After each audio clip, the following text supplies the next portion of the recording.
Tonight, the breaking news, the major tropical threat to the U.S., a state of emergency now declared for part of the East Coast. We're watching two systems tonight. Hurricane Humberto, now a major storm, and it's the second system on track to hit the U.S. It could become a Hurricane 2, likely making landfall along the East Coast. The new models just in tonight and what they show. Lee Goldberg is here to time this out.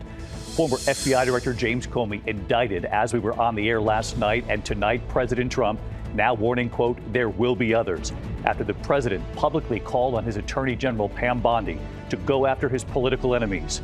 Tonight, the disturbing video showing an ICE agent shoving a mother against a wall, sending her falling to the floor. Her husband detained just moments before, all with their children watching. Tonight, that agent suspended. In New York, the dramatic images at the UN today, the walkout as Israeli Prime Minister Benjamin Netanyahu was ready to speak.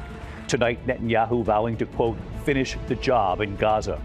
First to ABC News, new reporting tonight on the gunman who opened fire on Park Avenue in New York City, killing 4 people, that office building home to NFL headquarters.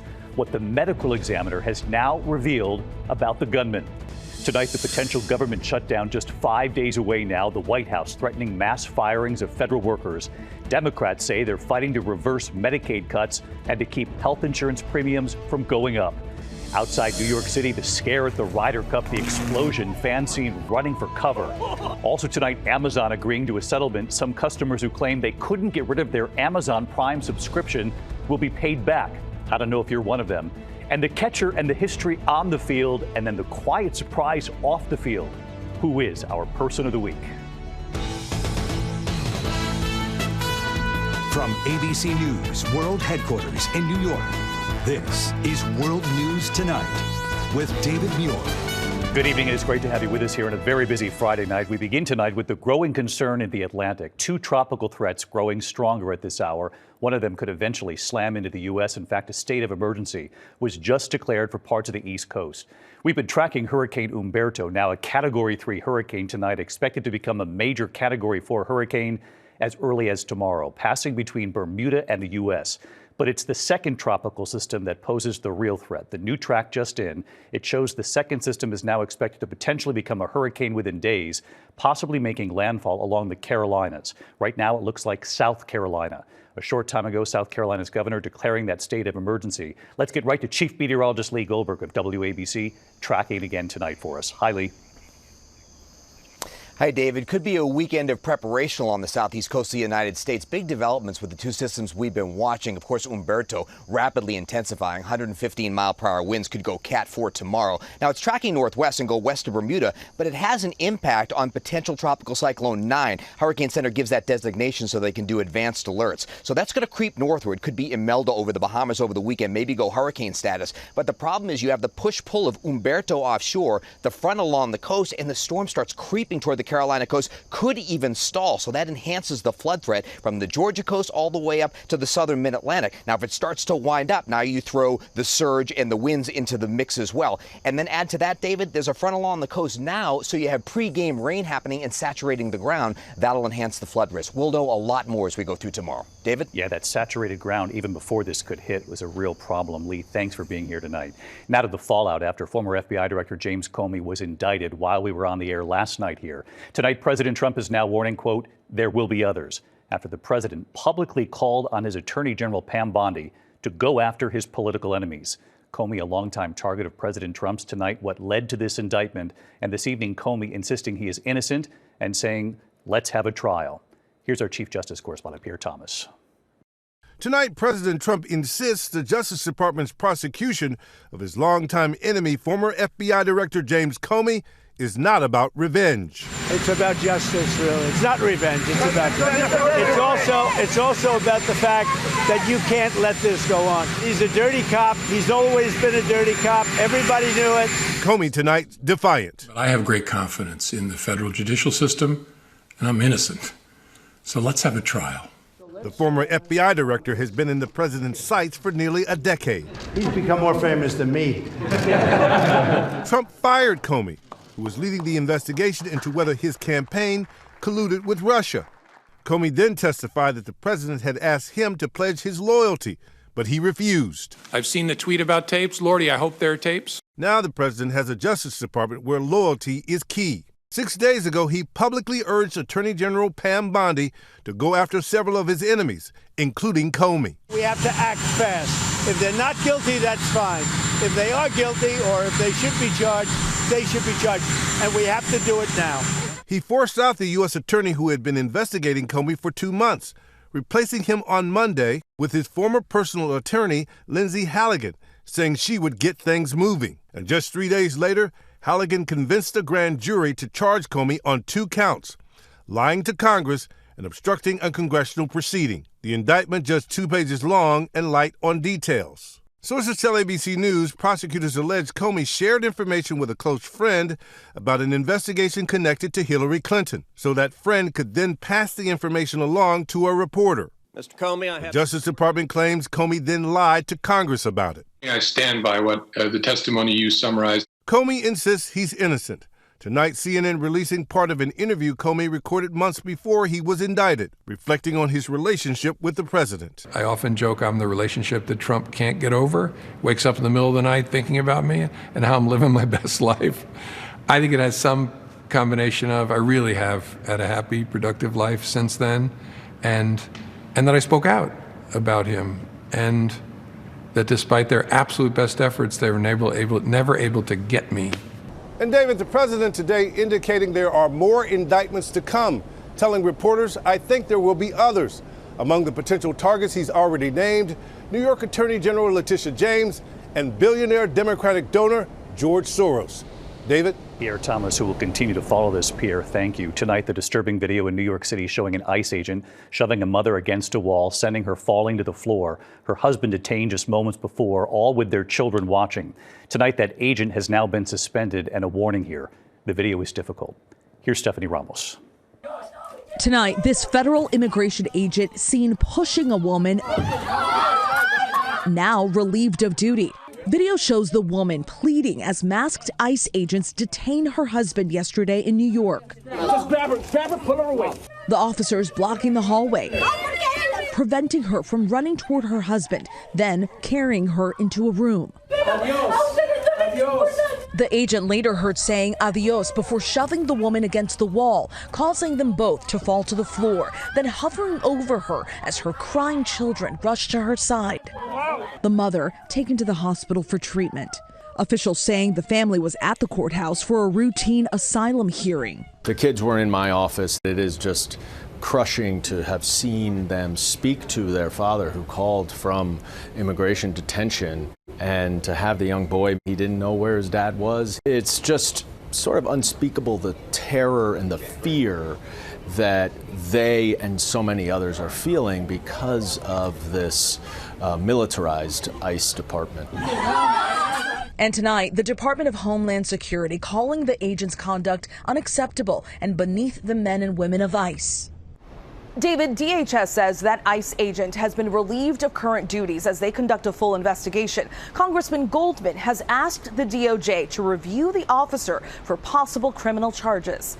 David. Stephanie Ramos reporting tonight. Steph, thank you. Here in New York City, the dramatic images at the UN today, the walkout as Israeli Prime Minister Benjamin Netanyahu was ready to speak. Tonight, Netanyahu vowing to, quote, finish the job in Gaza, and his speech was playing on loudspeakers near the Gaza border. Here's our chief global affairs correspondent, Martha Raddatz, tonight.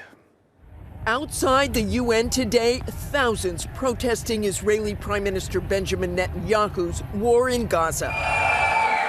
Please, order in hall. And inside the UN, a mass walkout as Netanyahu approached the podium. But the Israeli Prime Minister defiant, vowing his military operation in Gaza will continue. The final remnants of Hamas are holed up in Gaza City.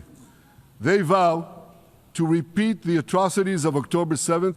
That is why Israel must finish the job. Netanyahu flatly rejected the idea of a two-state solution and condemned the countries now recognizing Palestinian statehood. Your disgraceful decision will encourage terrorism against Jews and against innocent people everywhere. It will be a mark of shame on all of you. President Trump's administration. The Prime Minister had his speech broadcast through loudspeakers into Gaza to directly address the hostages still held by Hamas. The people of Israel are with you. But the families of the hostages blasting the speech, calling Netanyahu's words hollow. President Trump, who is expected to meet with Netanyahu on Monday, is now teasing a possible breakthrough. It's going to be a deal it's going to be peace. I think we have a deal. So let's bring in Martha Raddatz with us tonight. Martha, that was the scene, of course, at the UN today, but you have reporting tonight on another story you're following. You're learning more about the meeting Defense Secretary Pete Hegseth has called for hundreds of senior generals and admirals. Exactly, David. We've learned that the meeting on Tuesday in Quantico, Virginia, will essentially be Secretary Hegseth talking about restoring what he calls the warrior ethos. But one official telling ABC News the 30 to 60-minute presentation will be costly, given the travel and lodging for hundreds of senior officers coming from all around the world. David? Martha Raddatz live in Washington again tonight. Martha, thanks. Now to new reporting here on the gunman who opened fire on that Park Avenue building, killing 4 people. That office building home to NFL headquarters. What the medical examiner has now revealed about the gunman. Here's our chief investigative correspondent, Aaron Katersky. The gunman who opened fire at the NFL's New York City headquarters, killing 4 people, including a police officer, claimed he had a traumatic brain injury from football, urging scientists to study his brain. And tonight, investigators confirm he did have CTE. Shane Tamura drove cross-country from Las Vegas and used an assault-style rifle in the July rampage at 345 Park Avenue before he shot and killed himself. Police say they found this note in Tamura's pocket, blaming the NFL for concealing the dangers to players' brains to maximize profits. He also wrote, "Study my brain, please. I'm sorry." Tonight, the New York City medical examiner says a study of Tamura's brain found unambiguous diagnostic evidence of chronic traumatic encephalopathy, also known as CTE, but stopped short of saying what role, if any, it played in the shooting.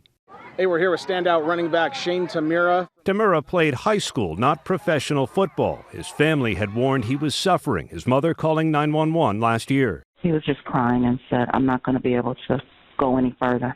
The NFL said tonight, David, there's no justification for the horrific acts that took place. And importantly, David, the medical examiner did not address whether CTE played any role in that deadly attack. David? Aaron Katersky on this again tonight. Thank you, Aaron. We turn next tonight to this potential government shutdown now just 5 days away. The White House threatening mass firings of federal workers. Democrats say they're fighting to reverse Medicaid cuts and to keep health insurance premiums from going up for millions. Democrats say the White House has refused to meet. Here's Rachel Scott. Tonight, President Trump refusing to meet with Democrats to prevent a government shutdown now looming just 5 days away. If it has to shut down, it'll have to shut down. Democrats say they're trying to protect Medicaid and prevent health insurance premiums from going up for millions. But Republicans won't budge. The White House instead threatening mass layoffs of federal workers. In past shutdowns, workers were furloughed and returned to their jobs when the government reopened. But now the administration is directing agencies to consider firing employees from programs that are not consistent with the president's priorities. Democrats call that intimidation, insisting they won't back off their demands, that Republicans reverse Medicaid cuts and extend expiring Obamacare subsidies so health insurance premiums don't rise for some 20 million Americans. Tonight, House Democratic leader Hakeem Jeffries knocking Trump for spending the day at a golf tournament after refusing to meet with Democrats at the White House. He doesn't have the time to meet with Democratic leaders to fund the government and address the Republican health care crisis. But Donald Trump, right now, as we speak, is at a golf event. It's outrageous. And again, David, the president had invited congressional Democrats to the White House, but then he canceled that meeting, and he does not appear willing to meet with them again at all, with the shutdown only 5 days away, David. Rachel Scott live at the White House tonight. Rachel, thank you. Tonight, one of the FBI's most wanted black liberation activists, Assata Shakur, has died in Cuba. Granted political asylum after escaping prison in 1979. She was serving a life sentence for killing a New Jersey state trooper in 1973. For decades, she insisted she didn't shoot anyone. Born Joanne Chesmard, Cuban officials say she died in Havana due to health conditions and advanced age. Assata Shakur was 78. When we come back here tonight, this major Amazon settlement tonight for some customers involving some Amazon Prime subscriptions. Who's eligible, we'll explain in a moment. Also, there's been a deadly chain reaction crash on a highway in the east. The massive accident, multiple vehicles involved. And the Ryder Cup outside New York and the explosion sending fans running before it even started. We'll have more on this in a moment here. Tonight, a deadly chain reaction crash in Virginia amid heavy rain. Dashcam video showing the chaos on I-81 in Rockbridge County. 10 vehicles were involved, sending cars right across the interstate. That pileup unfolding after an initial crash caused a slowdown. The lone fatality, authorities say a driver in the final car that crashed. A power line explosion sending golf fans scrambling ahead of the Ryder Cup in Bethpage, New York this morning. Sparks and a flash erupting right outside the gates on Long Island. The early morning crowd ducking for cover right there as the power line crackled overhead. No one was hurt, and police safely moved everyone to another entrance. That's a wild start to the Ryder Cup. When we come back tonight, there's news on Jimmy Kimmel this evening. The rest of those ABC stations back on board with Jimmy. And Amazon customers getting a cut of a massive settlement. So who qualifies? In just a moment. To the index of other news tonight, Jimmy Kimmel, who returned this week, will now be back on across the country tonight. Station groups Sinclair and Nexstar announcing Kimmel's return to the airwaves on their ABC-affiliated stations. The broadcasters preempted Kimmel, Sinclair and Nexstar, both citing the importance of free speech and the First Amendment in their decisions to bring Kimmel back. Tonight, a major recall, a fire risk prompting BMW to recall 200,000 vehicles. BMW saying engine starters could corrode, short circuit, and overheat. The recall impacting a range of sedans, SUVs, convertibles, and coupes. The model years fall between 2019 and 2022. Drivers can get the starter replaced at dealerships free of charge. We'll have more on our website for you. And tonight, Amazon is now preparing to pay out that $1.5 billion to customers following an FTC settlement. According to court documents, some customers who signed up for Prime after June of 2019 will automatically receive $51. Other customers will have to file a claim. The FTC claiming Amazon tricked people into subscribing to Prime and that it was difficult for some to get rid of their subscriptions. Amazon has admitted no wrongdoing. When we come back here tonight, the home run history on the field, but then what happened off the field? Who is our person of the week? Finally tonight here, the catcher who made history on the field, and then the fan who quietly did something in the stands. A remarkable moment of generosity. Our person of the week. Tonight, the extraordinary history made on the baseball field, and then the incredible act of sportsmanship up in the stands. Seattle Mariners catcher Cal Raleigh stepping up to the plate. The crowd chanting MVP. Cal Raleigh about to make history. Fly ball to right field, number 60! A catcher has hit 60 home runs! Hitting his 60th home run this season. One of just 7 players in the MLB to ever hit 60 home runs in a season, and he's the only catcher ever to do it. Your MVP moment, Cal Raleigh! The history made on the field, but what happened then off the field was quite something too. Mariners fan Glenn Moody Driscoll caught the ball and then gave it to a child in the stands right near him. That young fan couldn't believe it. 12-year-old Marcus Ruelos wearing a Mariners jersey. The two did not know each other, but they took photos together after. That ball is said to be worth an incredible $100,000 to $200,000. The Mariners hearing about what that fan did for that little boy and tracking the man down, inviting him and his family back to the baseball stadium to meet the catcher who made history. Cal Raleigh giving that father a signed baseball and writing, "Glenn, thanks for being a good guy, and nice catch." Tonight, the Mariners telling us Glenn's generosity was an inspiration to all of us. His actions embody the spirit of Mariners baseball, and we're glad we were able to create a special experience for him and his family in return. And right here tonight, hi, David. That dad, Glenn, who gave the ball away, telling us why he did it. I saw a kid in front of me, and it was just what I decided to do. I'm 100% glad that I did it. And if anything, yeah, just spreading acts of kindness whenever you can. That's a good thing to do.